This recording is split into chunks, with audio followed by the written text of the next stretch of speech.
Hey, hey, hey, Sharon Horne-Ellstrom here, Pajama Grandma, in my unicorn pajamas.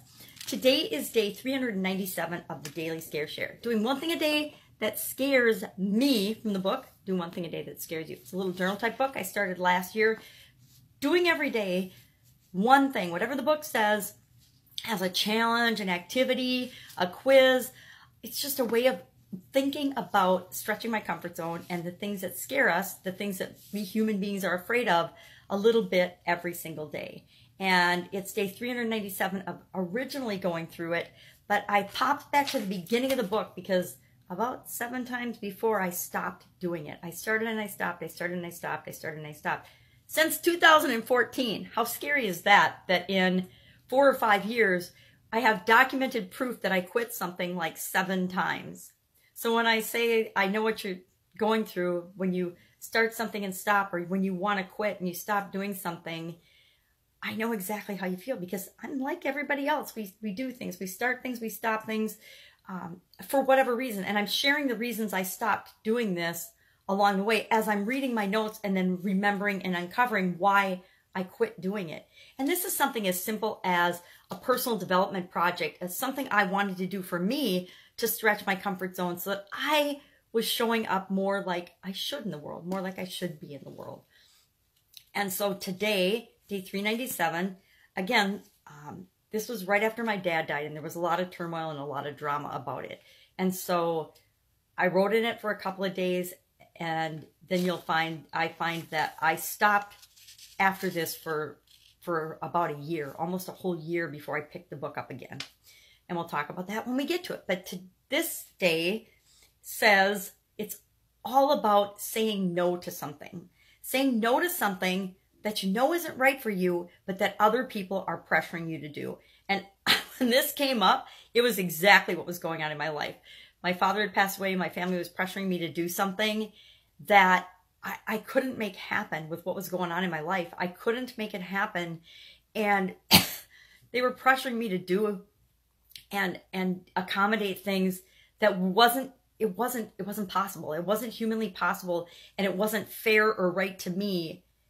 And I had to stand up for myself and say, no, I can't do that. And they pulled out all the stops, and they used all the emotional triggers, and they tried to blackmail me and threaten me and all kinds of things. And this is my family, who I love and adore. Don't get me wrong. I love and adore my family. But my sisters and my mom were not necessarily very awesome during that particular period and phase of my life. And I'm sure they don't even know that they weren't. I'm sure they don't even remember, because they were going through their own grieving process, and they were just doing what they thought they had to do to survive and get through the situation.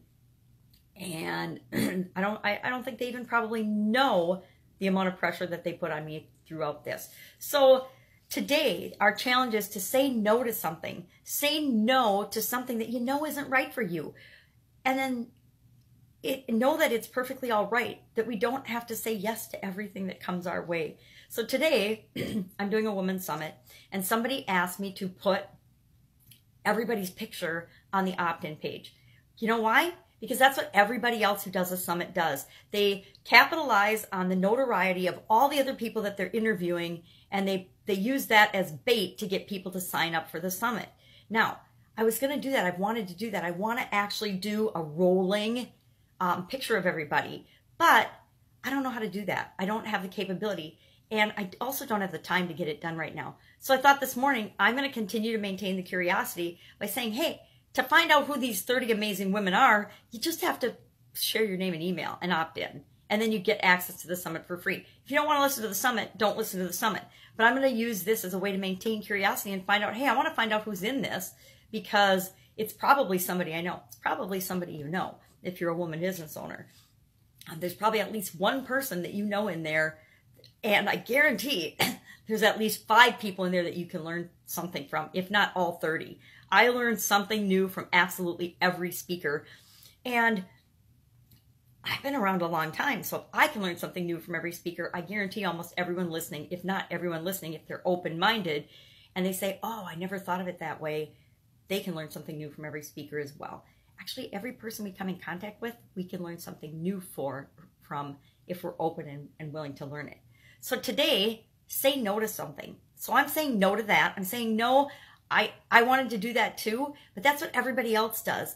And that's how things get stale and old, is by doing what everybody else does. So let's do something different this time. Let's make it our own. Let's make it unique and special and different, the way women do everything. So I said no to that. I haven't said no to her or told her that yet, but she'll see today when I change the opt-in page.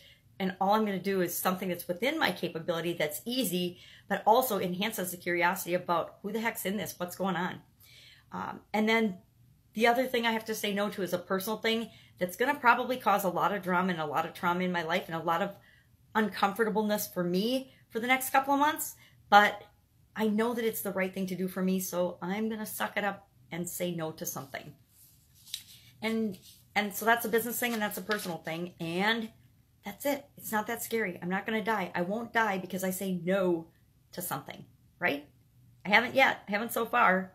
Actually, I did die from saying yes to everything. So now in my life, I'm trying to say no to things that I know 100% are not right for me. And I encourage you to do the same. What can you say no to that honors you? And it's not about the other person. It honors you by really tapping into and thinking about what is right for you. That's it. Go out and make it an awesome day. Don't be scared. I won't wear my unicorn tomorrow. Bye.